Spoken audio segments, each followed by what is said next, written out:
Assalamualaikum, balik lagi di channel aku, Valsinta. Di video kali ini aku mau kasih tips nih buat kalian cara menghadapi dosen pembimbing saat bimbingan skripsi.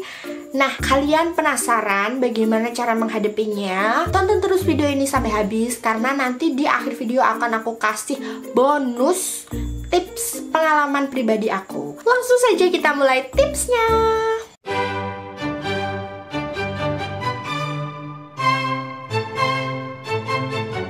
Tips yang pertama adalah bangun pikiran positif terhadap calon dosen pembimbingmu. Nah, biasanya tuh ada yang udah tahu kan, dosen A itu killer, dosen A itu kritis. Nah, itu bakal membuat dirimu merasa terancam waktu mau bimbingan, ya kan? Udah belum apa-apa, udah tahu dosennya kayak gitu, langsung deh takut bimbingan, jarang bimbingan, mau mulai bimbingan itu mundur-mundur. Nah, itu sebaiknya jangan lakukan. Buat pikiranmu positif tentang dosen tersebut. Mungkin dia killer saat berada di kelas saja. Mungkin kalau sama perseorangan dia bisa baik.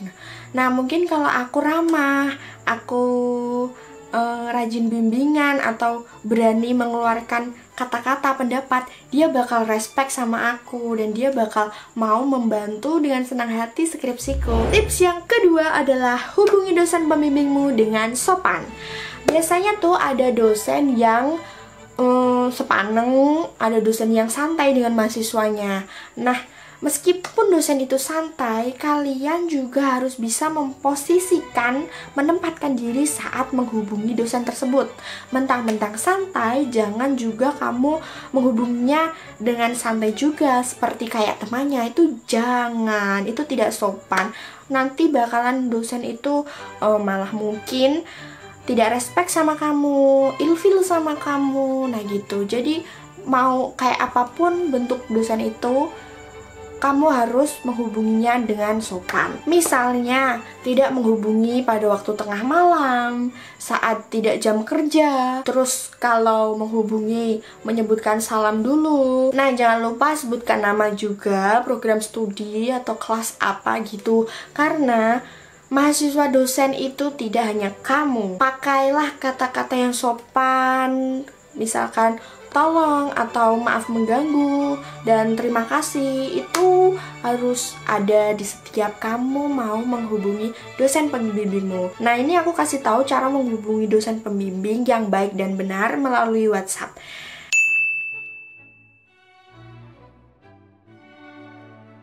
Tips yang ketiga adalah jangan datang bimbingan bak kertas kosong. Kalian tahu kan maksudnya kertas kosong? Itu kayak kosong, tidak ada isinya. Kalian tahu yang aku maksud? Nah, ibarat siswa kalau mau pergi ke sekolah, malamnya itu tidak belajar sama sekali. Pas mau ulangan, malamnya tidak belajar sama sekali. Ya gitu, sampai sekolah plonga-plongo, nggak tahu apa-apa. Nah, kalian jangan sampai seperti itu. Kalau mau bimbingan, sedikit banyaknya itu kalian baca materi bimbingan yang akan kamu bimbingkan pada saat itu, agar kalian kalau ditanya itu juga ada timbal baliknya. Kalian tahu, kalian paham, oh ini maksud aku bimbingannya tuh tentang ini toh. Jadi kalian tuh nyambung ngomong sama dosennya. Nah, kalau mau bimbingan, siapkan juga pertanyaan-pertanyaan yang mungkin kamu kurang paham atau kurang mengerti mengenai topik yang akan kamu bahas di skripsi itu. Dan siapkan kelengkapan administrasi. Misalkan ada kertas-kertas atau surat-surat yang perlu ditandatangani oleh dosen itu. Jadi kamu siapkan terlebih dahulu agar nanti misalnya itu ya surat penelitian. Nah, itu kalau butuh tanda tangan dosen itu disiapkan dulu. Jadi kamu bimbingan itu udah clear semua, tidak bolak-balik lagi. Seperti itu. Tips yang keempat adalah perhatikan dan pelajari kecenderungan si dosen. Tiap dosen itu berbeda-beda ya. Ada yang mudah dihubungi, ada yang susah dihubungi. Ada yang saat bimbingan skripsi suka sekali menjelaskan, ada yang menuntun, ada juga yang dosen itu kasih kalian pancingan-pancingan, terus kalian harus mikir sendiri. Ada yang susah dihubungi, ada yang gampang dihubungi, ada yang susah ditemui, ada juga yang gampang banget untuk ditemui. Nah, kalian tuh harus tahu karakter dan kepribadian serta kebiasaan si dosen itu. Jadi kamu tuh harus riset dan observasi mengenai dosen pembimbingmu itu. Tips yang kelima, lebih baik menunggu daripada ditunggu. Ya, yang menunggu dosennya itu kamu, daripada kamunya yang ditunggu oleh dosen pembimbingmu. Misalkan nih, kamu itu mau bimbingan, terus dijanjiin dosen jam 8 ya. Kamu tuh harus datang sebelum jam 8 agar saat jam 8 tepat ada dosen di mejanya, di kursinya. Ada dosen di ruangannya, tuh kamu langsung masuk wis jam 8 tepat. Jangan sampai kamu molor, ditunggu sama dosen itu. Amit-amit jangan sampai. Lebih baik kamu yang menunggu dosen itu daripada dosen itu harus menunggu kamu.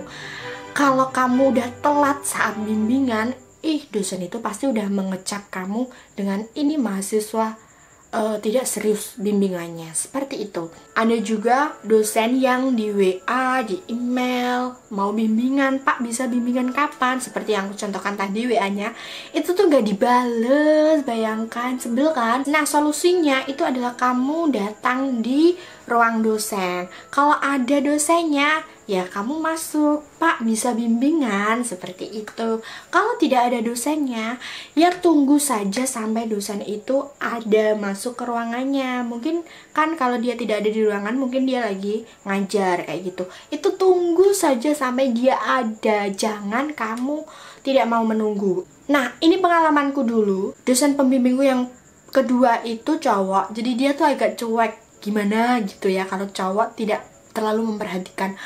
Tapi yang dosen pembimbing pertama itu cewek. Setiap aku WA, Bu, bimbingan kayak gitu yang tadi, itu pasti dibales besok atau hari ini jam 10. Pasti itu ada kepastiannya gitu.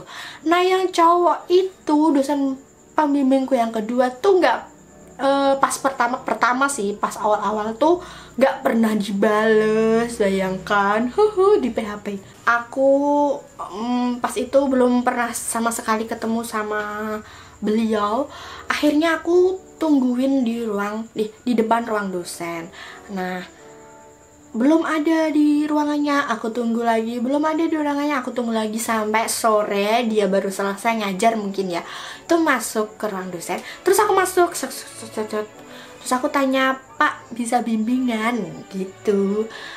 Bapaknya bilang, aku itu lagi mau ada rapat.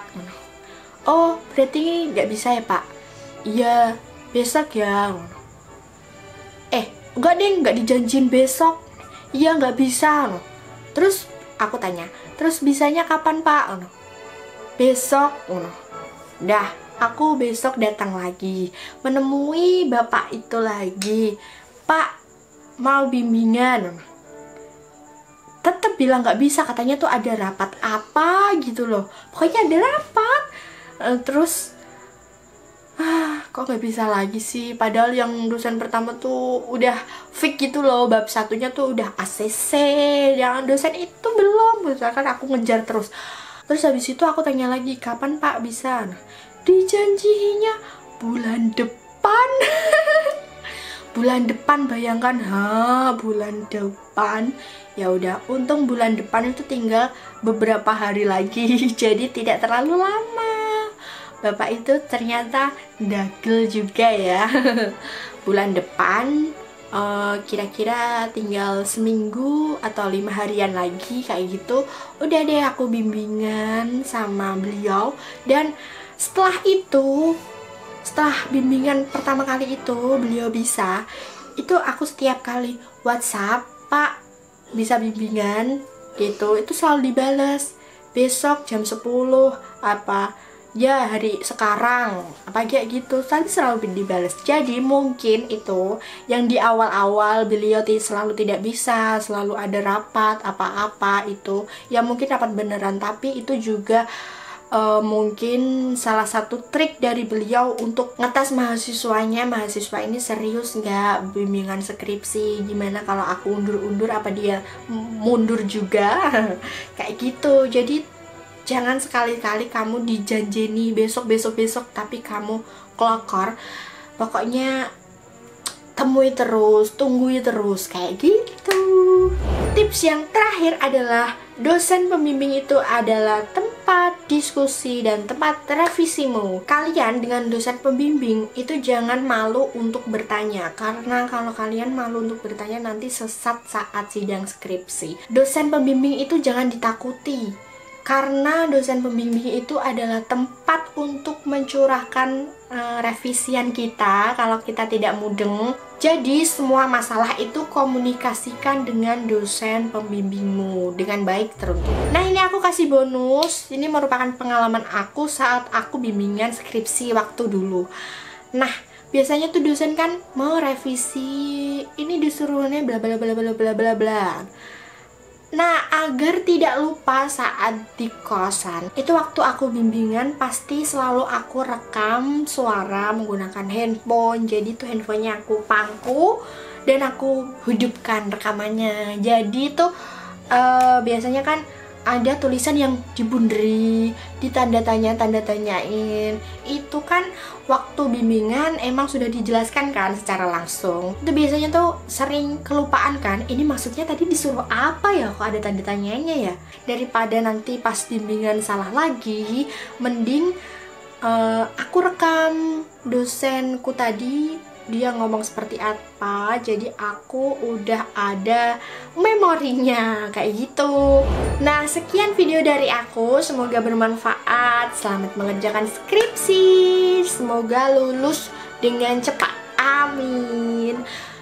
Dan jangan lupa share pengalaman kalian di kolom komentar mengenai saat bimbingan sidang skripsi. Nah, bagaimana tuh pengalaman kalian? Oke, jangan lupa subscribe channel aku, like video ini, share ke teman-teman kalian, dan see you on the next video. Bye-bye!